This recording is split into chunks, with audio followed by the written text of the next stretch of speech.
First look at the forecast. Let's bring in weather specialist Noor Rafat. Hey, thanks very much, Kat.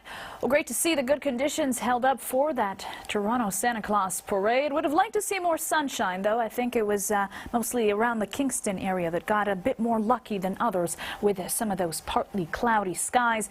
It's not completely dry, though. You can see we've got a little bit of flurry activity around Barrie, pushing towards Newmarket, some drizzles around parts of the GTHA as well.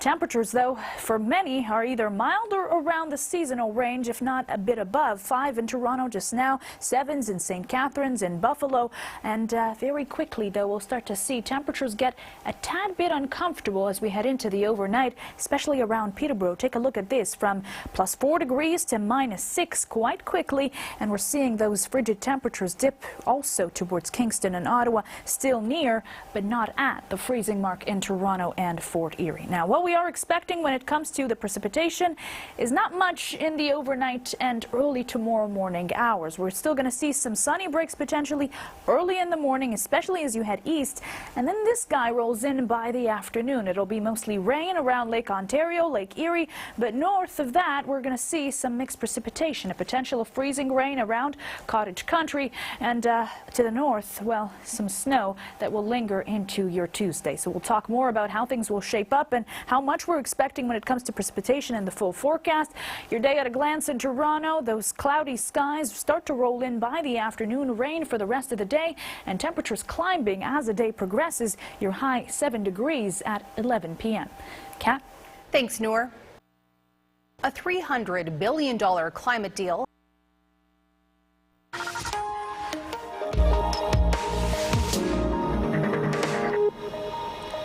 Time now to check in on the long-range forecast, and weather specialist Noor Rafat joins us now. So, Noor, it is not officially winter, but colder weather is certainly hitting the country. Fair to say? Yeah, pretty fair to say, Kat. And you know what? It's going to be a big adjustment for many. Some parts of the country are already getting hit worse than others.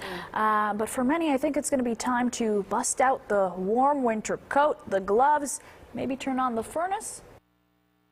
Well, we're still looking at above seasonal temperatures for your day tomorrow in Toronto. It's a high of 7, but we'll actually hit that late in the evening at around 11 p.m. So temperatures getting progressively milder as the day continues. Some sunshine in the morning, clouding over pretty quickly, though, and then the rain sets in. Now, we are slowly starting to see more of that cool air push through central Canada and the east. 4 degrees for your high in Montreal tomorrow. But this is the area that catches our immediate attention. Some seriously frigid conditions in the prairies, and that's thanks to some messy system that dumped more than 35 centimeters of snow in parts of Saskatchewan. It's still going in Manitoba, but they'll actually see temperatures that will get worse and worse in the coming days. We're talking daytime highs at around -20, -25, and overnights feeling closer to -40. We've got frigid temperatures of our own, and I'll explain in just a moment. First, let's take a look at that front moving in on Monday. As I mentioned, it'll be rain for some, especially in the southernmost parts of the province. Mixed precipitation, if not snow, the more you head to the north.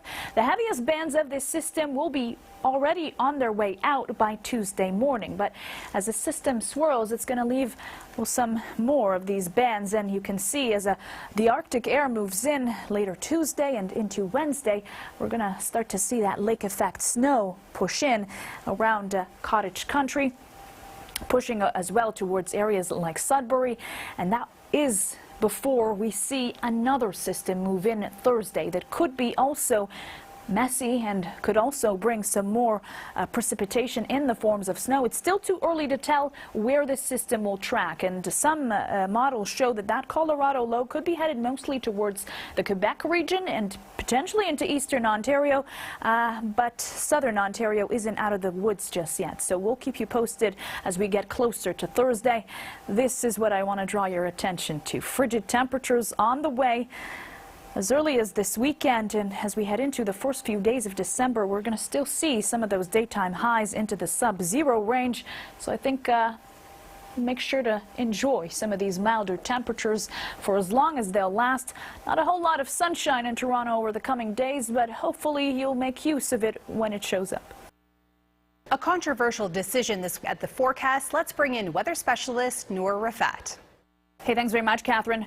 Well, happy end of your weekend if you call it that. I hope you got to enjoy it, because I certainly felt like it was a scam. And I don't know, with these longer nights and earlier sunsets, it hasn't been hitting the same, guys. But I'll keep that rant for another day. 2 degrees just now outside the Toronto airport and less cloud cover. Now, we are seeing less and less precipitation. The past few hours, it's really been mostly clear on our pinpoint radar. Unfortunately, though, we've been cooling down gradually across large parts of the province. You can see our daytime highs today, a lot of 6s and 7s, which for many has been above average. But even as we head into the overnight, we're seeing some lows that some communities haven't seen in a while. Peterborough -6 tonight, -4 in Kingston. Toronto managing to stay above the freezing mark, but not for long. We are going to see some sunshine tomorrow. If you're up early enough, it'll be around eastern Ontario. Parts of the GTHA could see those sunny breaks, but by the afternoon,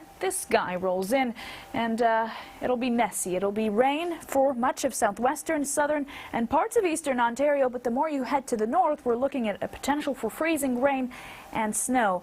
And as the system rolls out, or tries to roll out, it won't be done with us just yet. We're seeing a setup for lake effect snow.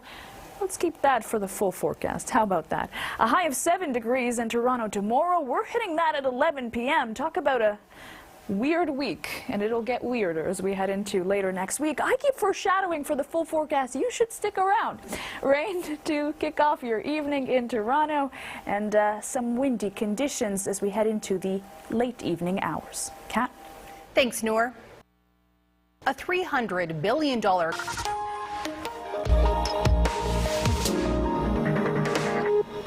time now to check in on the long-range weather forecast, and weather specialist Noor Rafat joins us now.